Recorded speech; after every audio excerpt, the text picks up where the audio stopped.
Hello everyone, today we're looking at one of these. This is a Nokia D600. This is a Tetra handset. Most of y'all probably don't know what that is. Many moons ago, many years ago, the UK had a Tetra Dolphin system. This was when there was still a lot of analog cellular providers in the UK. This is what the box looks like, by the way. They had a cellular, well, it was a Tetra network called Dolphin, and they launched this as like a GSM service, but with the private radio combined sort of thing. It really didn't take off. GSM kind of took over, and not many people went for the Dolphin. I did a video about a Motorola Dolphin handset a while back. I think like a month or so ago. Check the video out on. I'll try and put a link in the description or whatever, or just look at some of my other videos. I've got a whole bunch on here. But the Dolphin network, it kind of it changed hands a couple of times. A lot of investment, and eventually it just got written off because the business model just didn't work. It just didn't stack up. And I think they went bust like in 2003 or 2004. And then what happened, I think, was the pigs, the cops, the 5-0, the boys in blue, call them what you like, the popos, the police. They bought the Dolphin Tetra infrastructure, and they did some tweaks to make it a little bit more secure and fuck it all up for everybody who was listening to the cops back in the day with scanners. Basically they use Tetra to this day in the UK, as far as I know. Obviously the handsets they use are much more sophisticated than this, because this is like 15 years old now. No, this is like, what are we're 2016. It's like what is it, 20th of February, no, 23rd of February or whatever it is, 2016, and this is from like 1993, I think 1994, if I remember correctly. I don't think this has a date on it. But it was definitely for Dolphin. And this this was in direct competition with the GSMs when they first launched. I think GSM arrived, well, the first GSM networks that were launched, I think, was 1990, 1991. And then most of Europe kind of caught up 92, 93. So, but anyway, you got a manual, nice little plush, colorful thing. Quite extensive, really. Goes into detail, shows you what's on the screen, and a whole bunch of good stuff, really. This is obviously only in English because this phone was only ever available in the UK, this particular model anyway. They obviously got Tetra handsets and Tetra systems worldwide, or they did have. I'm not sure if Tetra still exists in any country apart from the UK. You got a Dolphin ExpressNet, some sort of personal guide. I'm not too sure what that's for. Dolphin Call Manager, maybe they had voicemail or something like that, messaging. I haven't read this, to be fair. I'm not much of an expert on Tetra. I just like the handsets. But anyway, you might recognize this phone, actually. This is the D600. It is very similar to a Nokia 2110 or a Nokia, if you guys are in the UK and you had a cell phone back in 95, 96, you might recall the orange Nokia 5.1, very similar looking to this. This is a Nokia C450. It is quite dusty, apologies. This was actually sat in a display cabinet at someone's, and I quickly borrowed this because I loaned them this particular handset. This was my very one, actually. This particular one was my very one. I had this Nokia C450 when I went out to Russia in 1999. As you can clearly see, this has some Russian writing on it. I'm not too sure what that means, but it's a THF 9BG. If you know your Nokia product codes. Extended battery, of course, and no SIM card. The important thing to know. And the antenna was quite big. So, but the Dolphin looked very similar to all of these. The contacts are the same, as you can clearly see.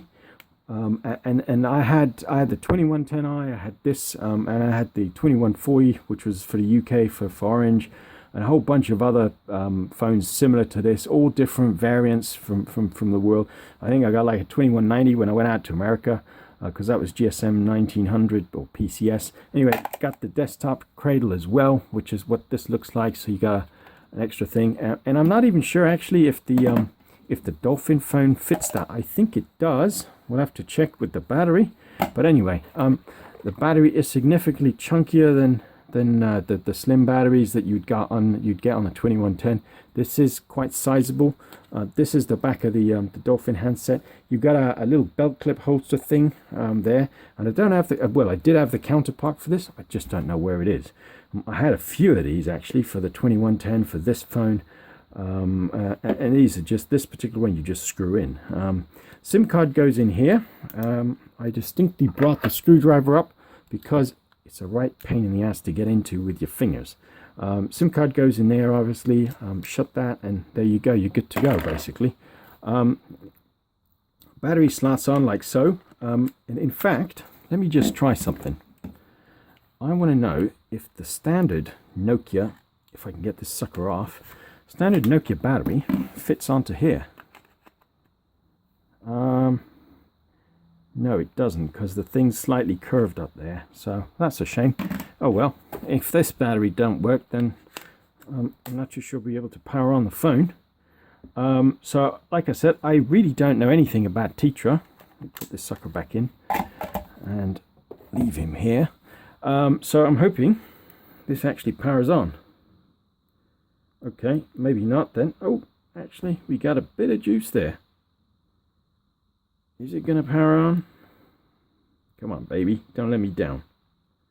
Okay, well, let's plug the charger in then.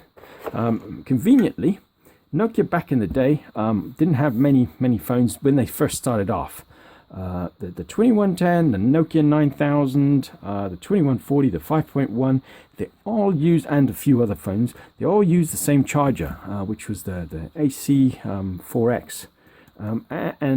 This is the big plug. Not the smaller ones that came much later with the 8110, the 8140, 8146, 8150, all those phones, the more modern phones, the smaller ones, they had a small contact, small socket. So let me quickly plug this in, and we'll see if we got any life out of this.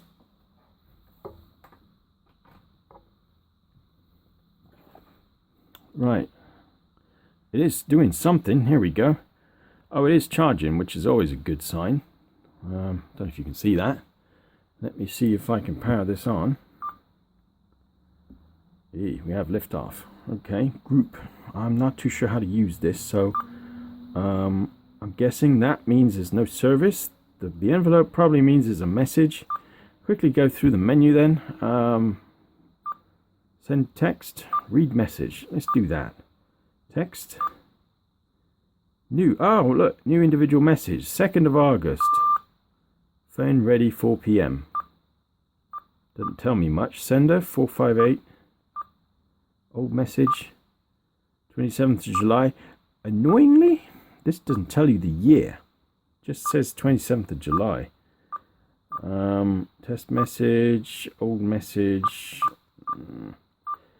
This is actually very different to use compared to Nokia 2110. I love that phone. I had one of them for about 3-4 years. I kept getting new batteries for it until eventually it just died. I'm not too sure what to do with this. So group menu, let's go back in there.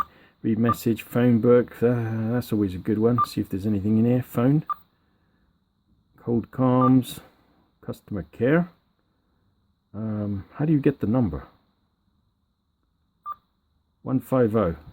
I guess that was a standard number then.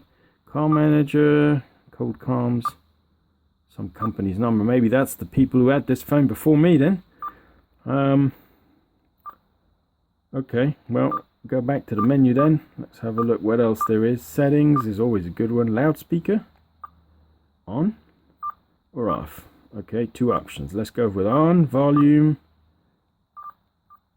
This is where you'd obviously set the key tones. Quit, DTMF tones on, leave that be. Silent, backlight, language. Oh, maybe they did make this phone for international markets. You got quite a few, even got Catalan. You got quite a few different languages here, so which is interesting. Loudspeaker, what is that? 2 dots. Doesn't do anything. Okay.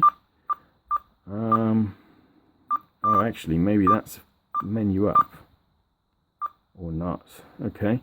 Mode. Let's have a look. Like you can tell. Phone. Oh, so this is where you would change what you were doing. So if you had this in phone, I presume you could just dial a number if you had service, and use this as a normal phone. If you then press mode private, that would be your private radio, I presume. And if you press mode again, that would be your group